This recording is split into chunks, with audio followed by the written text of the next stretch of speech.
Hello everyone, सबैजनालाई welcome छ मेरो युट्युब च्यानलमा। आज चाहिँ मैले तपाईँहरूलाई मेरो आफ्नै आइरस भरेर देखाउने छु। आइरस कसरी सजिलै इजी तरिकाले भर्न सकिन्छ र आफ्नो आइरस भर्दाखेरि के बेनिफिट पाउन सकिन्छ या सकिँदैन पनि हामीले आफै हेर्न सकिन्छ है। फाइन आउँछ या हाम्रो पैसाहरू रिटर्न आउँछ होइन।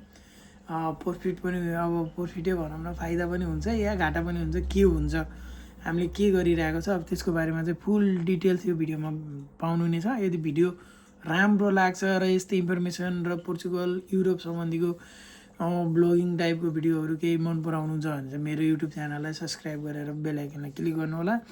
र यस्तै इन्फर्मेसन कुराहरू पनि मैले तपाईँहरूलाई सेयर गर्नेछु। आफूले जानेको इन्फर्मेसन कुराहरू यदि तपाईँहरूको लागि केही उपयोग छ भने चाहिँ कमेन्ट र लाइक, सेयर, सब्सक्राइब गर्न चाहिँ नबिर्सिनु होला। सब्सक्राइब गरेपछि चाहिँ बेल आइकनलाई क्लिक गरेर आगामी भिडियोहरूलाई चाहिँ आफ्नो नोटिफिकेसनमा ल्याउन चाहिँ बिल्कुल पनि नबिर्सिनु होला। यही भन्दै म साथीहरू अब मेरो ल्यापटप स्क्रिनतिर जानेछु। Let's go. साथीहरू, यो चाहिँ मेरो ल्यापटप स्क्रिन भयो है। अब यसमा चाहिँ तपाईँहरूले क्रोम ब्राउजर सर्च गर्नु होला। क्रोम ब्राउजर सर्च ओपन गरेपछि चाहिँ तपाईँहरूले देख्नुहुनेछ यस्तो इन्टरफेस।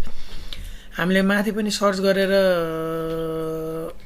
आउनेछौँ भने मैले चाहिँ यहाँ सेभ गरिसकेको छु पहिल्यैदेखि सजिलो हुन्छ भनेर, पोर्तलदास फिनान्स। तपाईँहरूले पनि माथि यही पोर्तलदास फिनान्स लेख्नु होला सर्च गर्ने ठाउँमा र यसरी सर्च गर्नु होला। सर्च गरेपछि चाहिँ तपाईँहरूले यसरी आइरस फिनान्सको पेज देख्नुहुनेछ। जुन फर्स्ट पेजमा चाहिँ तपाईँहरूले यस्तो इन्टरफेस देख्नुहुनेछ। त्यसपछि चाहिँ तपाईँहरूले यसरी आइरसमा चाहिँ क्लिक गर्नु होला। यसरी आइरसमा क्लिक गर्नुभयो भने चाहिँ यहाँ निफको अप्सन आउनेछ। अप्सनमा चाहिँ टक्क क्लिक गर्नुभयो भने चाहिँ आफ्नो निफ हाल्नेछ। अब यहाँ चाहिँ मैले आफ्नो निफ र पासवर्ड हालेर चाहिँ लगइन गर्नेछु। यसरी लगइन गर्नु होला। लगइन गरेपछि यस्तो इन्टरफेस आउँछ। मेरो चाहिँ यहाँ मैले अथोरिकेसन गरिसकेको छु। यहाँ मेरो मोबाइलमा एसएमएस आएपछि मात्रै यसरी खोल्नु मिल्छ। 8 5 यसरी चाहिँ यसरी गर्न सक्नुहुनेछ तपाईँहरूले। यसरी गर्नुभयो भने चाहिँ यसरी यस्तो इन्टरफेस खोल्नेछ। यो चाहिँ फिनान्सको पोर्टलको पेज हो गाइज। अब यसमा चाहिँ तपाईँहरूले हामीले आइरस भर्दाखेरि यहाँ सबमिट डकुमेन्टमा जानुपर्ने छ। डिक्लेरेसनमा सबमिट डिक्लेरेसनमा जानुभयो भने चाहिँ फर्स्टमा आउँछ फिल आउट द डिक्लेरेसन भन्ने। यसमा क्लिक गर्नु होला। यसमा क्लिक गर्नुभयो भने चाहिँ यहाँ फर्स्ट अप्सनमा चाहिँ अब हामीले चाहिँ यो 2026मा 2025को चाहिँ आइरस भर्नेछौँ। 2025को आइरस भरेर यसरी सेलेक्ट गर्नुभयो भने चाहिँ तपाईँको यस्तो इन्टरफेस आउनेछ। यसमा चाहिँ यहाँ तपाईँहरूले फर्स्टको अप्सनलाई सेलेक्ट गर्नुपर्ने हुनेछ। त्यसपछि फेरि यहाँ 2025 भनेर देखाइसक्यो। अब यहाँ चाहिँ तपाईँले आफ्नो निफ हाल्नुपर्ने हुनेछ। यसरी निफ हाल्नुभयो भने चाहिँ तपाईँले अब यहाँ यसरी क्लिक गर्नुभयो भने चाहिँ तपाईँ कोही डिपेन्डेन्टमा हुनुहुन्छ या डिपेन्डेन्टमा कसैलाई ल्याउनु भएको छ भने चाहिँ यहाँ हाल्ने हो। तर मैले अहिले सिङ्गल भएको कारणले यसरी सिङ्गल हाल्नुपर्ने हुन्छ। यसरी क्लिक गर्नु होला। यसरी क्लिक गर्नुभयो भने चाहिँ यहाँ यस्तो इन्टरफेस देखिनेछ। टु क्लोज भनेको छ।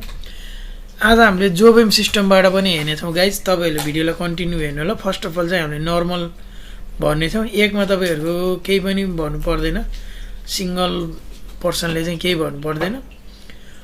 अनि 2मा 3मा पनि हामीले केही भन्नु पर्दैन। र अब यो 4मा चाहिँ हामीले भन्नुपर्ने छ। यहाँ म्यारिड, अनम्यारिड, सिङ्गल, डिभोर्स भनेर आएको छ। यसमा चाहिँ मैले सिङ्गलमा भर्नेछु।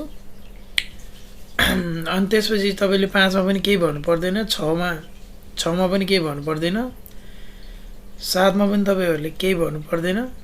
अब 8मा चाहिँ तपाईँहरूले भन्नुपर्ने हुनेछ। यो फर्स्टको जुन देखाएको छैन कन्टिनेन्ट भनेर यो देखाएको चाहिँ यो लिजबन जस्तो पोर्चुगलभित्रको हो। र यो चाहिँ जुन यो अर्को आर्जोरेस भनेको एउटा आयरल्यान्डको हो। अनि यो अर्को चाहिँ मदिरा।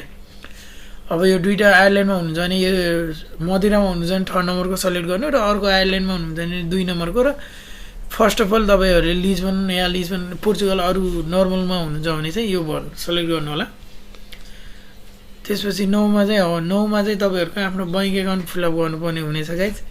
यसमा चाहिँ मेरो अलरेडी फिलअप भएको कारण मैले यहाँ टिक मात्रै लगाएर यस गरिदियो भने भइहाल्छ। नहुनेले नगर्नुभएको फर्स्टमा न्यू हुनुहुन्छ भने चाहिँ उहाँहरूले आफ्नो यहाँको बैंक एकाउन्ट लिङ्क गर्नुपर्ने हुनेछ, किनभने भोलि तपाईँहरूलाई रिटर्न आउनेछ भने त्यही ब्याङ्कमा आउनेछ। र 10 नम्बरमा चाहिँ तपाईँहरूले यहाँ हेर्न सक्नुहुनेछ।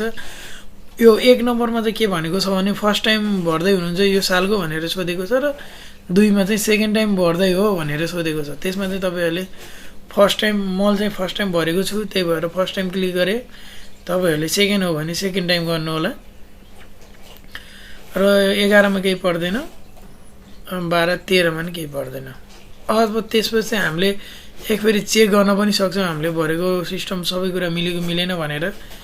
यहाँ नो मिस्टेक भनिसक्यो, त्यो चेक गर्ने चाहिँ यो भ्यालिडेटा भनेर आउँछ यहाँ माथिपट्टि, यो जुन त्यसमा क्लिक गर्नुपर्ने हुनेछ। यसरी नो मिस्टेक देखाइसक्यो। अब चाहिँ मैले हेर्नेछु मेरो फाइन के कस्तो छ भनेर। यो सिमुलेट भन्ने अप्सनमा चाहिँ क्लिक गर्नुपर्ने हुनेछ, यहाँनिरको यो। यसमा क्लिक गरेपछि यहाँ अलरेडी देखाउनेछ मेरो 0 देखाइसक्यो गाइज। यसको मतलब मेरो 12,180 को चाहिँ आइरहेछ गएको रहेछ, तर अहिले चाहिँ 0 देखाइसक्यो। यसलाई टु क्लोज गरौँ। र अब हामीले चाहिँ यो जोबेम सिस्टमबाट पनि हेर्नेछौँ जुन कि के कस्तो छ अहिलेको, मैले केही बेनिफिट पाउँछु कि पाउँदिनँ भन्ने कुरो चाहिँ। जोबेममा चाहिँ के हुन्छ भने यहाँ अलरेडी 2025 देखाइसकेको छ। त्यसपछि तपाईँलाई हामीले कुनै पनि भर्नु पर्दैन, सिर्फ यो 4 नम्बरमा जानुपर्ने हो। 4 नम्बरमा गएपछि हामीले यसरी तलपट्टि स्क्रल गरेपछि या फन भन्ने अप्सन आउँछ, जुन यो या फन भन्ने, यसमा चाहिँ एड लिङ्क गर्नुपर्ने हुन्छ। यसमा चाहिँ एड लिङ्क गर्नको लागि चाहिँ तपाईँले यहाँ आफ्नो निफ अलरेडी देखाइरहेको छ मेरो, आफ्नो निफ हाल्ने। त्यसपछि चाहिँ यसमा क्लिक गरेर यहाँ सिम यस अर नो भनेको हो, यो भनेको यसलाई चाहिँ यस गर्नु पर्यो। गरेपछि यो पनि भइसक्यो। यो भएपछि तपाईँहरूले यहाँ हेर्न सक्नुहुनेछ, एकपल्ट चेक गर्न सक्नुहुनेछ। सिम इरर्स नो मिस्टेक भनिसक्यो है, केही मिस्टेक छैन भनिसक्यो। अब हामीले सिमुलेटमा हेर्नुपर्ने छ के देखाउँछ, के बेनिफिट देखाउँछ कि देखाउँदैन। सरी गाइज, यसमा अहिले पनि बेनिफिट देखाएन र हाम्रो नर्मल ट्याक्सले चाहिँ यसमा बेनिफिट आउँदैन। यसलाई चाहिँ पोर्चुगिज कम्पनीहरूको हाई ट्याक्स जानुपर्ने हुनेछ। र यति भएपछि चाहिँ तपाईँहरूले अब यो एक फेरि डेलिभरीमा क्लिक गर्नुपर्ने हुनेछ।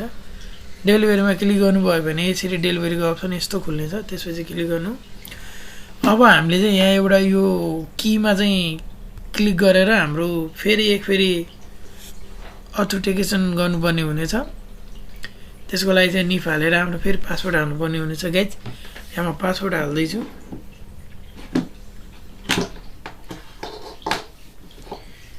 म पासवर्ड हाल्दैछु जेएम।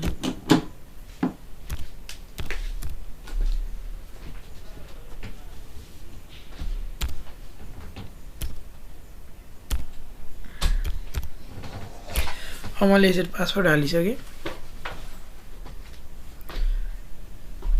यसरी चाहिँ अब तपाईँहरूको फाइनली सबै कुराहरू चाहिँ क्लियर भइसकेको छ। यसरी हेर्दाखेरि मेरो निफहरू के कता कता केमा परेको छ भनेर पनि हेर्न मिल्छ। एभ्रिथिङ डन भइसक्यो गाइज। र यसरी नै हो तपाईँहरूले निफ भर्ने भनेको। अब निफलाई यसरी चाहिँ सजिलै र इजी तरिकाले भर्न सक्नुहुनेछ। यदि भन्दा भिडियो कस्तो लाग्छ, भिडियो राम्रो लाग्छ भने प्लिज लाइक कमेन्ट सेयर गर्न नबिर्सिनु होला र सब्सक्राइब गर्न चाहिँ बिल्कुल पनि नबिर्सिनु होला गाइज। हस्त धन्यवाद।